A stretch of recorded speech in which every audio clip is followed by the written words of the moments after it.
Comment avez-vous fait, voilà, Oui. pour mettre en évidence ce lien qui se passe dans l'individu entre tel méridien, tel organe Mhm. et le lieu de la grotte où il se trouve? Voilà. Avez-vous, par exemple, avez-vous réussi à pister, à lister ces 22 ou 24 endroits dans la grotte des Églises qui sont dédiés au processus thérapeutique individuel? Tout à fait, tout à fait. La grotte des Églises renferme ces 24 aspects. Et globalement, on pourrait dire par rapport à ces trois matrices que vous évoquez, Lilith, Ève et Sophia. Lilith, c'est la lune noire, la terre noire ou le soleil noir, peu importe. C'est l'aspect le plus caché. À l'origine, c'est lié à la tête. À la tête, ce qui va nourrir la connaissance cachée. Aujourd'hui, Lilith n'est plus là. Lilith est descendue au bas de la colonne vertébrale. Mais plaçons-nous à l'origine. Eh bien, nous avons cette matrice Lilith au niveau de la tête qui nourrit le principe sel des alchimistes, et essentiellement. Mais cette Lilith, elle est aussi globalement, pour aujourd'hui, située à l'arrière-plan de la grotte des Églises. Elle est située à l'arrière-plan de ces 24 aspects.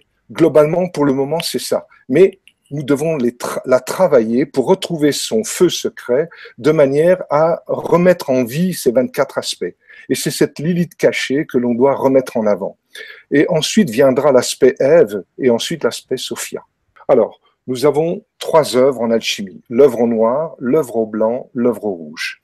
Et on pourrait les situer en parallèle avec trois matrices que sont Lilith pour l'œuvre au noir, Ève pour l'œuvre au blanc et la Sophia pour l'œuvre au rouge, en sachant qu'après, nous avons les trois multiplications. Là, nous aurons une quatrième matrice qui, elle, n'a pas chuté, qu'on appelle Epinoïa.